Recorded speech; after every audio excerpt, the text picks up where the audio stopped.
T'es-tu déjà demandé quels investissements les riches font qui restent invisibles aux yeux de la plupart des gens? On voit les hommes d'affaires posséder d'immenses propriétés, gérer des chaînes de restaurants de luxe ou même détenir des entreprises internationales. Ce sont des choses qu'on connaît et qu'on voit dans notre quotidien. Mais est-ce que c'est tout? Certainement pas. Les riches ont d'autres investissements secrets, des investissements invisibles au public, qui les aident à maintenir et multiplier leurs richesses. Aujourd'hui, je vais te révéler 5 investissements cachés que font les riches, que les pauvres ignorent souvent. Ces investissements peuvent te paraître inconnus, mais ce sont eux qui expliquent pourquoi les riches deviennent toujours plus riches au fil du temps. N'oublie pas de t'abonner à la chaîne et d'activer la cloche pour ne rien manquer de ce qui pourrait changer ta vie. Nous sommes là pour t'aider à atteindre le sommet. Commençons. Numéro 1. Les montres de luxe et les sacs rares.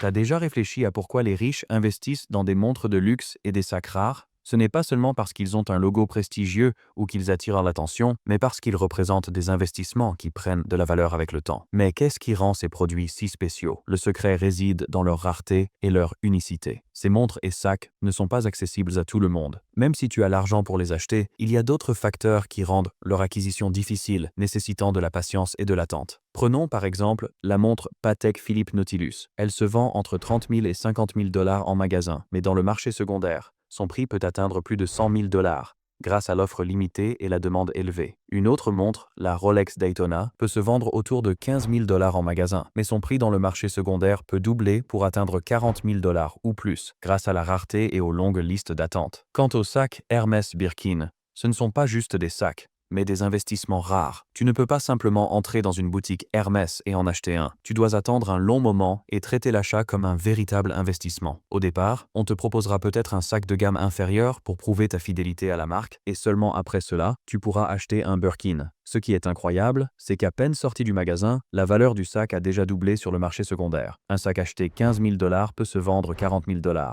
Ce qui rend cet investissement encore plus excitant, ce sont les documents associés à ces achats. Certaines montres et sacs viennent avec des documents de propriété et des passeports spéciaux, qui attestent de leur authenticité et de leur histoire, augmentant ainsi leur valeur quand tu décideras de les revendre. Ces documents servent de carte d'identité pour le produit, lui donnant une place unique dans le monde de l'investissement de luxe.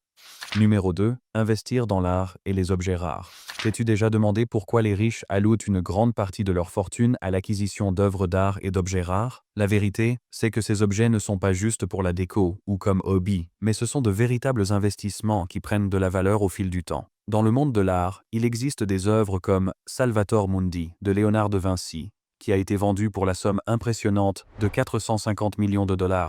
Tu t'imagines? Ces œuvres ne se contentent pas d'être visuellement belles, elles deviennent des actifs financiers dont leurs propriétaires peuvent profiter en période de besoin. Il ne s'agit pas uniquement d'art traditionnel. Cela englobe aussi des objets rares comme des cartes de jeu, des livres anciens, des bandes dessinées et des pièces de monnaie. Savais-tu qu'une carte Pikachu Illustrator a été vendue pour plus de 5,27 millions de $? C'est tout simplement en raison de sa rareté et de la demande énorme. De plus, la première édition des comics Superman a été vendue pour 5,3 millions de $. Oui, on parle de cartes de jeu et de comics à la base faits pour les enfants, mais aujourd'hui, ils sont devenus des trésors précieux. En plus de ça, il y a aussi l'univers des voitures classiques, des voitures anciennes comme la Ferrari 250 GTO, vendue aux enchères pour 70 millions de $, montre comment un véhicule des années 60 peut devenir un investissement d'or. Ces voitures ne sont pas juste des objets de collection, ce sont des symboles de puissance et de prestige, recherchés par les riches pour compléter leur collection privée. L'art, en particulier, est un domaine d'investissement qui résiste même en période de crise économique. Alors que les marchés mondiaux ont perdu 36 trillions de dollars l'année dernière, les collectionneurs d'art ont doublé leurs dépenses. Les riches savent que l'art n'est pas juste une image au mur, c'est un refuge pour leur argent. Surtout en période d'instabilité. Le marché de l'art devrait atteindre 1 trillion de dollars d'ici 2026, ce qui signifie que même les investisseurs ordinaires peuvent entrer dans ce monde fascinant. Numéro 3. Les startups en phase initiale. Investir dans des startups est l'un des types d'investissements les plus recherchés par les riches qui veulent multiplier leurs richesses. Ces investisseurs sont comme des chasseurs à la recherche d'idées puissantes dans lesquelles investir malgré les risques. Ils savent que le risque est grand, mais les récompenses sont encore plus grandes. Ces investisseurs ne se contentent pas de l'idée, ils prennent une part dans l'entreprise, ce qui pourrait valoir des millions, voire des milliards, plus tard. Imagine que tu investisses 50 000 $ dans une entreprise comme Facebook ou Uber. Aujourd'hui, cet investissement pourrait valoir des centaines de millions. Scrub Daddy, une entreprise née d'une idée simple, a généré plus de 200 millions de $ de ventes après être passé par Shark Tank. C'est ça, l'art de l'investissement intelligent. Savoir quand prendre un risque et repérer la bonne idée. Mais rappelle-toi, il y a toujours un risque. Certaines entreprises échoueront, c'est la base du jeu. Ça demande une compréhension profonde du marché, une capacité d'analyse financière et un réseau solide pour accéder aux bonnes opportunités. Investir dans des startups est un pari audacieux, mais ça pourrait être la voie la plus rapide pour devenir riche. Numéro 4. Les chambres d'hôtel de luxe.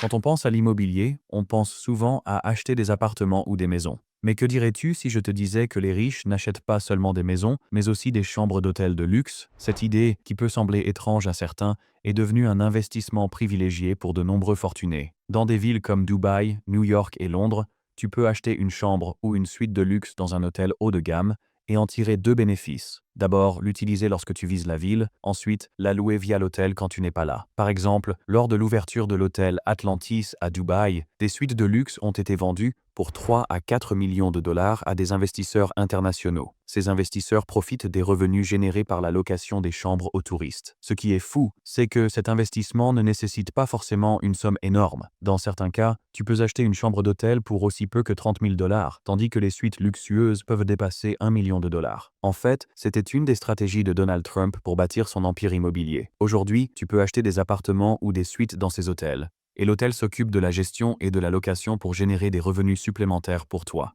Numéro 5. Investir dans les marchés émergents.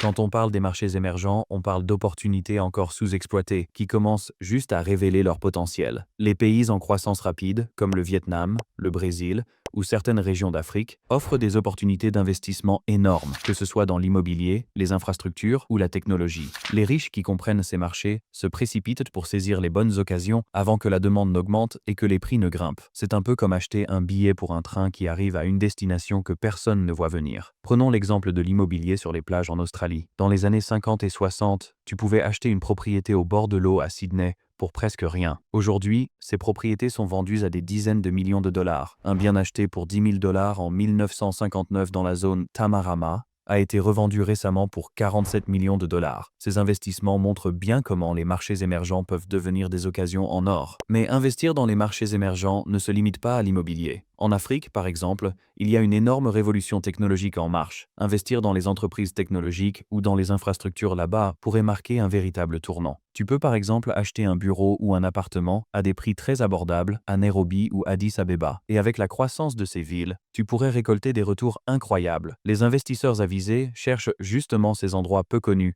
où les prix sont bas, mais les opportunités énormes. Partage tes réflexions dans les commentaires et dis-nous quel investissement tu viens de découvrir et si tu connais d'autres investissements cachés rentables que d'autres peuvent exploiter. Et si tu veux une deuxième partie sur ce sujet, n'oublie pas de t'abonner à la chaîne et d'activer la cloche pour ne rien manquer de nos prochaines vidéos. À demain dans le prochain épisode.